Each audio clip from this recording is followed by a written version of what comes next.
사사기 13장. 이스라엘 자손이 다시 주님께서 보시는 앞에서 악한 일을 저질렀다. 그래서 주님께서는 그들을 40년 동안 블레셋 사람들의 손에 넘겨주셨다. 그때의 소라 땅의 단 지파의 가족 가운데 마누아라는 사람이 있었는데 그의 아내는 임신할 수 없어서 자식을 낳지 못하였다. 주님의 천사가 그 여인에게 나타나 말하였다. 보아라, 내가 지금까지는 임신할 수 없어서 아이를 낳지 못하였으나 이제는 임신하여 아들을 낳게 될 것이다. 그러므로 이제부터 조심하여 포도주나 독한 술을 마시지 말아라. 부정한 것은 어떤 것도 먹어서는 안 된다. 내가 임신하여 아들을 낳을 것인데 그 아이의 머리에 면도칼을 대어서는 안 된다. 그 아이는 모태에서부터 이미 하나님께 바쳐질 나실 사람이기 때문이다. 바로 그가 블레셋 사람의 손에서 이스라엘을 구하는 일을 시작할 것이다. 여인은 곧바로 남편에게 가서 말하였다.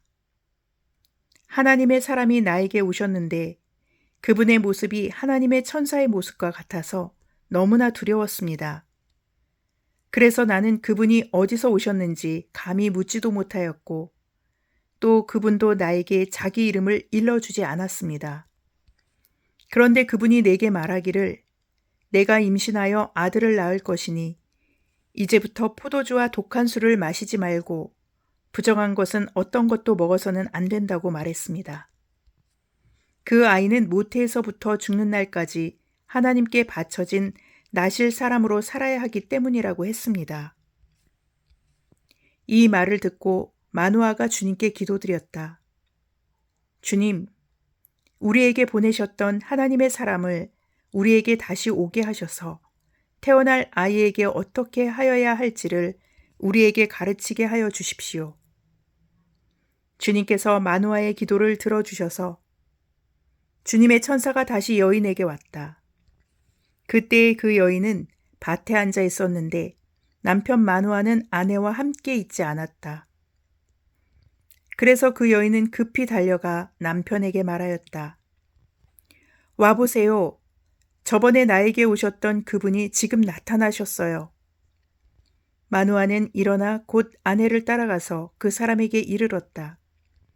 마누아가 그를 보고 저번에 자기의 처에게 말하던 그분이냐고 물었다. 그가 그렇다고 대답하자 마누아는 그에게 지난번에 한 그 말이 이루어질 때에 그 아이가 지켜야 할 규칙은 무엇이며 또 그 아이가 할 일은 무엇이냐고 물었다. 주님의 천사가 마누아에게 일러주었다.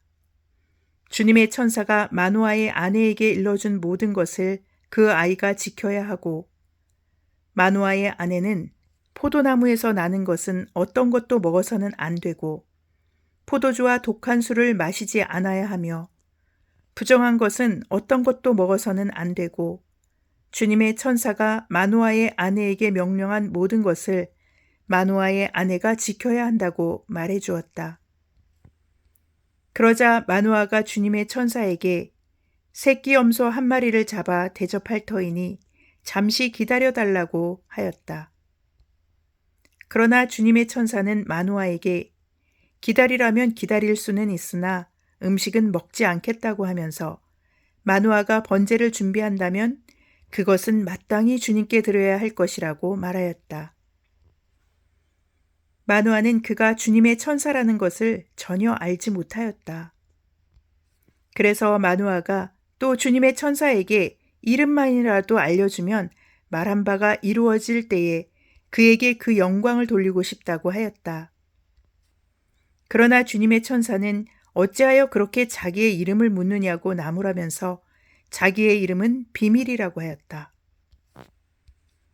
마누아는 새끼 염소 한 마리와 곡식 예물을 가져다가 바위 위에서 주님께 드렸다. 주님께서는 마누아와 그의 아내가 보고 있는 데서 신기한 일을 일으키셨다. 제단에서 불길이 하늘로 치솟자 주님의 천사가 제단의 불길을 타고 하늘로 올라갔다.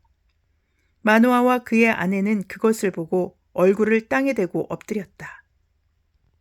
주님의 천사가 마누아와 그의 아내에게 다시 나타나지 않자 그제야 마누아는 비로소 그가 주님의 천사인 줄 알았다. 마누아는 아내에게 말하였다. 우리가 하나님을 보았으니 우리는 틀림없이 죽을 것이요. 그러자 그의 아내가 그에게 말하였다. 만일 주님께서 우리를 죽이려 하셨다면 우리의 손에서 번제물과 곡식예물을 받지 않으셨을 것이며 또 우리에게 이런 모든 일을 보이거나 이런 말씀을 하시지도 않으셨을 겁니다. 그 여인이 아들을 낳고서 이름을 삼손이라고 하였다. 그 아이는 주님께서 내리시는 복을 받으면서 잘 자랐다. 그가 소라와 에스다올 사이에 있는 마하네단에 있을 때에 주님의 영이 처음으로 그에게 내렸다. 사사기 14장. 삼손이 딥나로 내려갔다가 딥나에 있는 어떤 블레셋 처녀를 보았다. 그가 돌아와서 자기 부모에게 말하였다. 내가 딥나에 내려갔다가 블레셋 처녀를 하나 보았습니다. 장가를 들고 싶습니다. 주선해 주십시오. 그러자 그의 아버지와 어머니가 그를 타일렀다. 내 친척이나 내 백성의 딸들 가운데는 여자가 없느냐? 왜 너는 할례도 받지 않는 블레셋 사람을 아내로 맞으려고 하느냐? 그래도 삼손은 자기 아버지에게 말하였다. 꼭 그 여자를 색시로 데려와 주십시오. 그 여자는 첫눈에 내 마음에 쏙 들었습니다. 그의 부모는 주님께서 블레셋 사람을 치실 계기를 삼으려고 이 일을 하시는 줄을 알지 못하였다. 그때에 블레셋 사람이 이스라엘을 지배하고 있었다. 삼손이 부모와 함께 딥나로 내려가서 딥나에 있는 어떤 포도원에 이르렀다. 그런데 갑자기 어린 사자 한 마리가 으르렁거리며 그에게 달려들었다. 그때에 주님의 영이 삼손에게 세차게 내리덮쳤으므로 손에 아무것도 가진 것이 없이 그 사자를 염소 새끼 찢듯이 찢어 죽였다. 그러나 그는 이 일을 부모에게 말하지 않았다. 그는 그 여자에게로 내려가 그와 이야기를 나누었다. 삼손은 그 여자를 무척 좋아하였다. 얼마 뒤에 삼손은 그 여자를 아내로 맞으러 그곳으로 다시 가다가 길을 벗어나 자기가 죽인 사자가 있는 데로 가보았더니 그 죽은 사자의 주검에 벌떼가 있고 꿀이 고여 있었다. 그는 손으로 꿀을 좀 떠다가 걸어가면서 먹고 부모에게도 가져다 주었으나 그 꿀이 사자의 주검에서 떠온 것이라고는 말하지 않았다. 그의 아버지는 사돈될 사람의 집으로 갔다. 삼손은 신랑이 장가갈 때 하는 풍습을 따라서 거기에서 잔치를 베풀었다. 블레셋 사람들이 그를 보자 젊은이 30명을 데려다가 그와 한자리에 앉게 하였다. 그때 삼손이 그들에게 한 제안을 하였다. 내가 여러분에게 수수께끼를 하나 내려고 하는데 잔치가 계속되는 이래 동안에 알아맞히어 보십시오. 여러분이 알아맞히면 내가 모시옷 30벌과 겉옷 30벌을 내놓고 마치지 못하면 여러분이 나에게 모시옷 30벌과 겉옷 30벌을 주도록 하는 것이 어떻겠습니까? 그들이 말하였다. 좋습니다. 어디 그 수수께끼를 한번 들어봅시다. 그래서 삼손이 그들에게 수수께끼를 내놓았다. 먹는 자에게서 먹는 것이 나오고 강한 자에게서 단 것이 나왔다. 그러나 그들은 사흘이 지나도록 수수께끼를 풀 수가 없었다. 이레째가 되던 날 그들은 삼손의 아내를 을러대었다. 신랑을 꾀어서 그가 우리에게 낸 그 수수께끼의 해답을 알아내서 우리에게 알려주시오. 그렇지 않으면 세댁과 세댁의 친정집을 불살라버리겠소. 우리가 가진 것을 빼앗으려고 우리를 초대한 것은 아니지 않소? 그래서 삼손의 아내는 삼손에게 울며 말하였다. 당신은 나를 미워할 뿐이지 사랑하지는 않아요.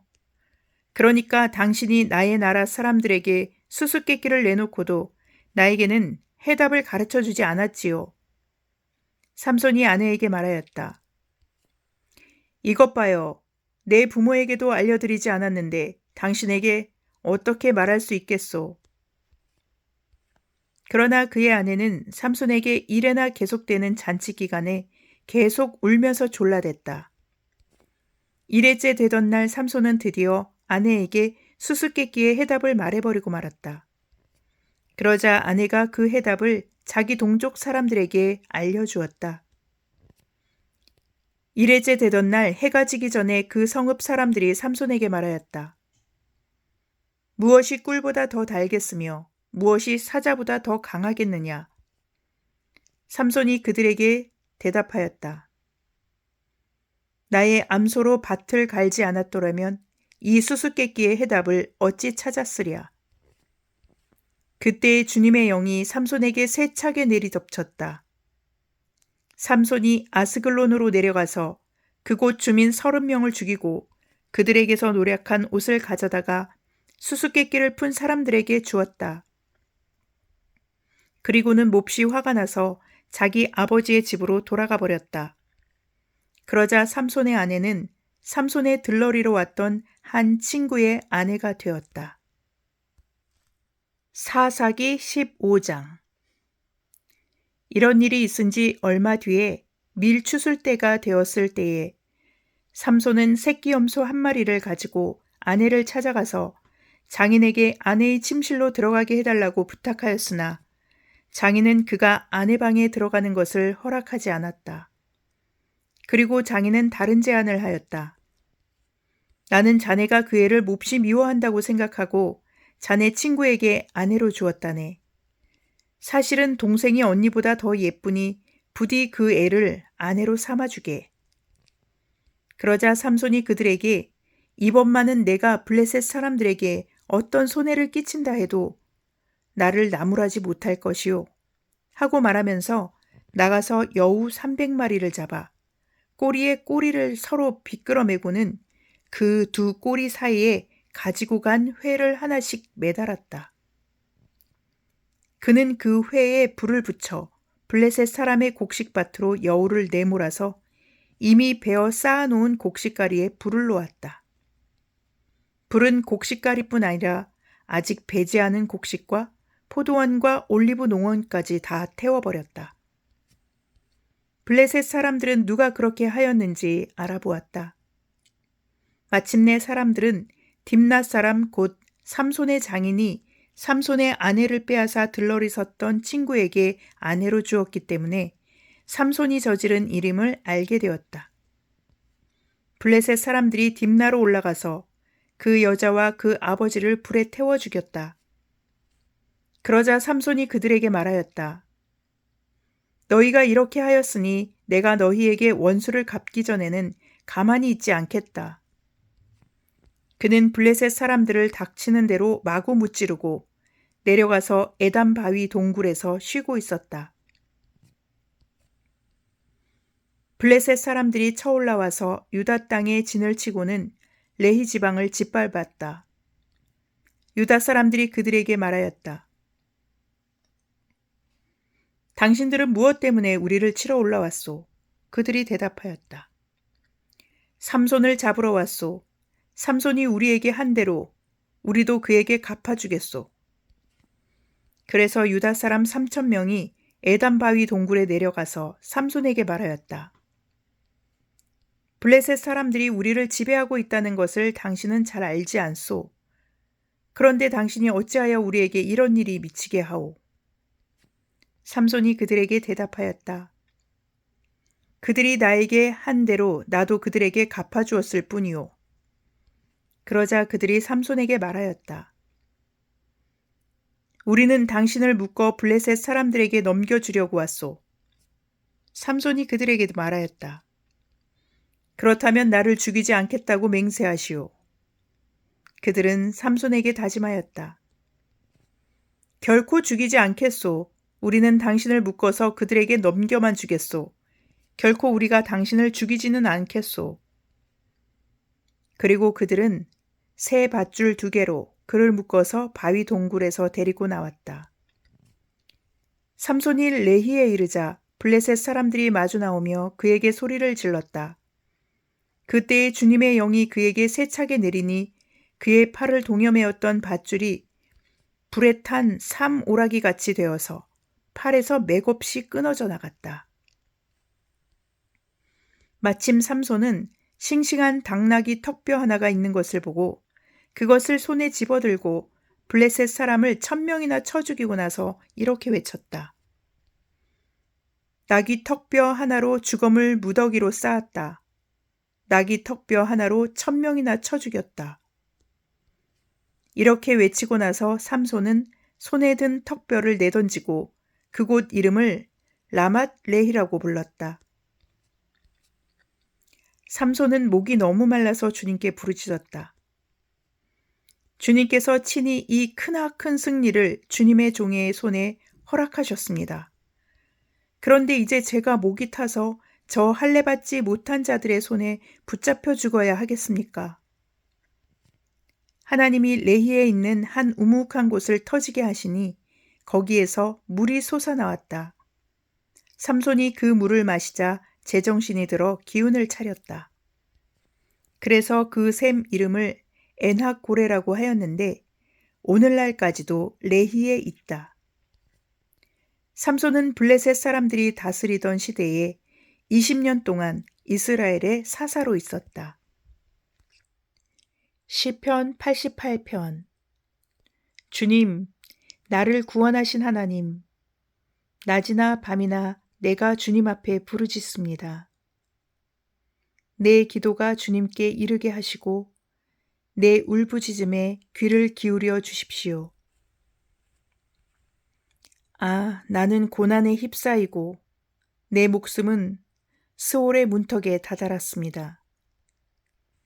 나는 무덤으로 내려가는 사람과 다름이 없으며 기력을 다 잃은 사람과 같이 되었습니다.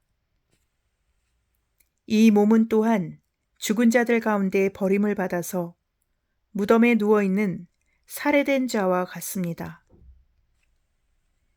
나는 주님의 기억에서 사라진 자와 같으며 주님의 손에서 끊어진 자와도 같습니다.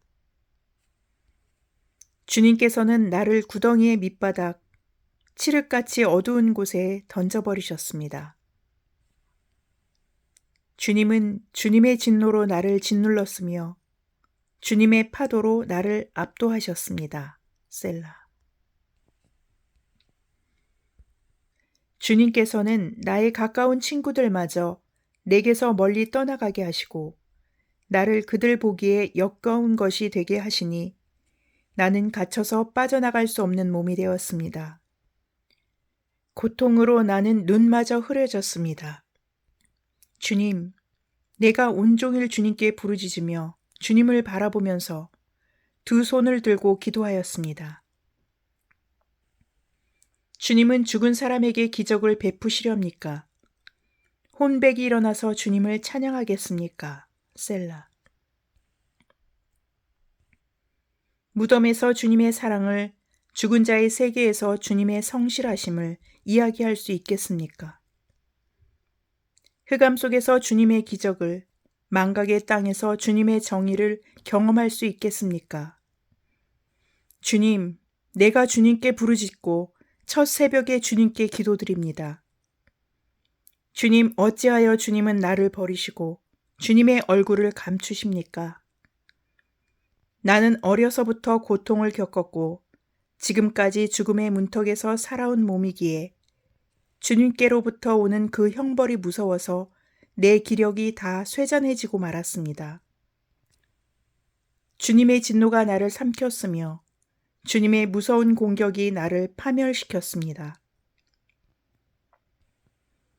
무서움이 날마다 홍수처럼 나를 에워쌌으며 사방에서 나를 둘러쌌습니다. 주님께서 내 사랑하는 사람들과 이웃을 내게서 떼어놓으셨으니 오직 어둠만이 나의 친구입니다. 아멘.